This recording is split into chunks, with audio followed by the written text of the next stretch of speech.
Hello there! Andito pala ngayon ako sa Tianggong Hospital sa Kaohsiung. So, babalik ako for follow-up check-up. At ito nga pala yung paligid ng hospital, no? Ang ganda. May playground, tas park. Sobrang laki nga pala nitong hospital. Yan. At saka yung parking nila, talaga namang napakalaki rin. Dito sa labas ng hospital, may nagtitinda ng fruits. Tapos hanggang dito talaga yung parking nila. Tapos ito yung napakalinis na park. Tapos may playground. O diba? Ang ganda-ganda dito. Ang linis-linis. At ito, meron din silang dormitory. Kaohsiung Tianggong Dormitory. At ang kagandahan dito sa Taiwan, kahit na sa hospital, talagang pinipreserve nila yung mga puno. Ang dami-daming puno, kaya ang sarap-sarap sa mata at ang lamig-lamig sa pakiramdam. Tapos dito, sa sobrang laki ng hospital nila, talaga may mga store na rin dito. May bilihan ng drinks, 7-Eleven, mga kainan, restaurant.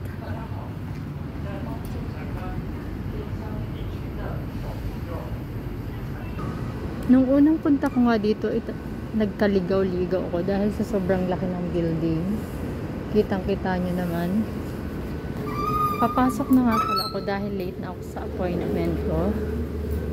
Napaka well organized talaga dito. Sa lobby pa nga lang nila, hindi ka na mapapagod dahil may upuan na sila. Kung ikaw ay napapagod na sa paglakad, pwede kang magpahinga. Napansin ko dito, kada lobby nila may mga upuan. May nakita ako dito. Si Senador Enrile ba to? La, kamukha nga. Siya nga to, sure ako. Char.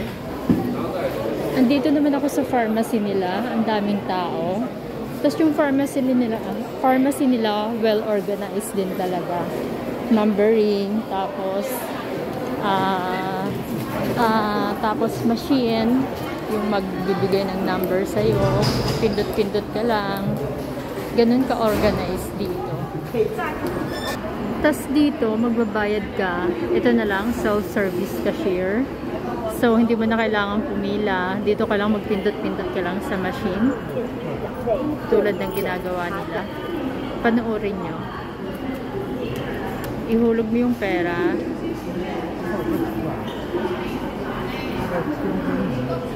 Oh, yan. Ay, sa parking pala to.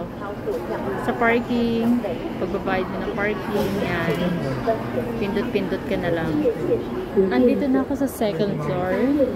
Ang kagandahan dito, hindi ka talaga magugutom kasi may bakery, may Starbucks, o diba? Kung gusto mo magkape, dagdagan mo yung, gusto mo madagdagan yung nervous mo, eto, may Starbucks dito sa loob ng hospital. Tapos ito yung kanilang pahingahan. Ang ganda, diba? Ang sarap sa mata. Tapos ito yung machine na sinasabi ko sa inyo. Pagkatapos mo magpa-check up, hindi nyo na kailangan pumila. Dito lang kayo sa machine, pindot-pindot lang, hulog ng pera. Tapos yun, matik na, susuklian ka pag sobra yung hinulog mo. Galing, diba? Napaka high-tech. Andito na ako sa family medicine department. So, dito ako pupunta. At dito yung follow-up check-up ko. So, see you later.